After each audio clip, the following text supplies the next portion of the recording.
Also, like you were just saying that you went to JUCO. Yeah. Can you give us a quick summary on junior colleges? Because one thing that prevented me from going to junior college coming straight out of high school was that I heard a lot of bad critiques on junior college as far as like dudes don't got meal plans, you kind of on your own, no housing, dudes be smoking all the time, or you run into them, them hood dudes on your team that just don't know what they doing. Talented, but just got issues. Yeah, you run into a lot of players who just aren't disciplined, and if you're a disciplined player, you could kind of just end up being in a bad situation on a team that's not very disciplined. It's all about where you go in JUCO. Like, there's schools out here that are pretty good. Like, I've heard of Owens being good, Vincennes being good. Schools down in Texas like West Plains, Chipola, College of Southern Idaho, North Idaho.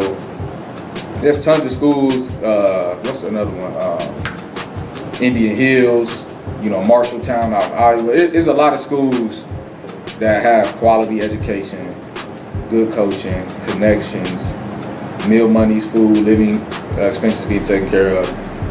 So for me, it was just like being at a Division I without some of the travel, Yeah. So my situation was way different. I went to Salt Lake Community College, like every year ranked top 5, top 10 in the nation. Had the most money in the country from top to bottom because it's a Mormon-backed university. Salt Lake City is the Mormon capital of the world. Yeah. So my situation, me choosing to go there, was different than most guys' situations. And also, like, a lot of things you're talking about is stuff that pertains to schools locally. Like, for example, in Ohio, we got 14, 15 Division I schools. So we don't need a lot of D2s. We don't need a lot of JUCOs. Because look how many D1s it is. Mm-hmm. And you go to a state like Utah, where it's only, BYU, Weber State, Utah Valley, Utah State, Southern Utah. Those are D1s out there. But on that region of the country, these smaller towns, they got big time JUCO basketball. Right. So like at Salt Lake, we had housing, we had meal money, full scholarships. School was tough. Nothing was easy. And then every single day, UNLV recruit me. They were at my gym 3 to 4 days a week. And there were probably on average 5, 6 Division I's every single day.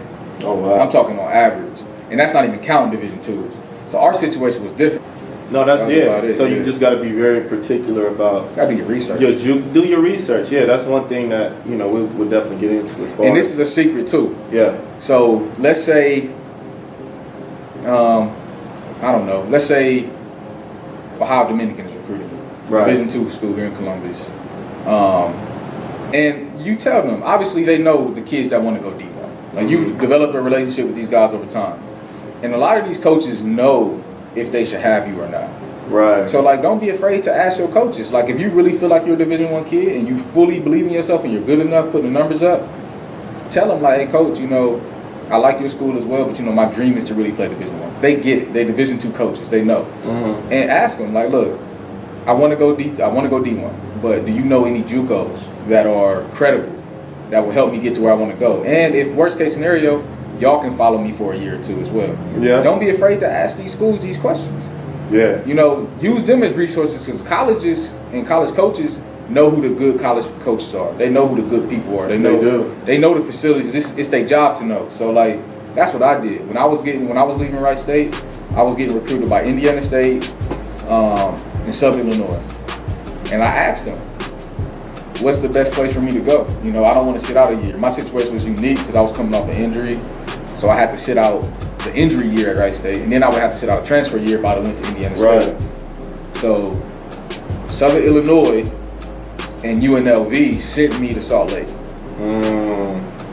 So for me, it was like Salt Lake, Indiana State, Southern Illinois, or choose another school where I didn't have these same connects. Right. So when they sent me out there and also came out there and flew out there on a weekly basis, UNLV daily basis, but Southern Illinois on a weekly basis to come see me.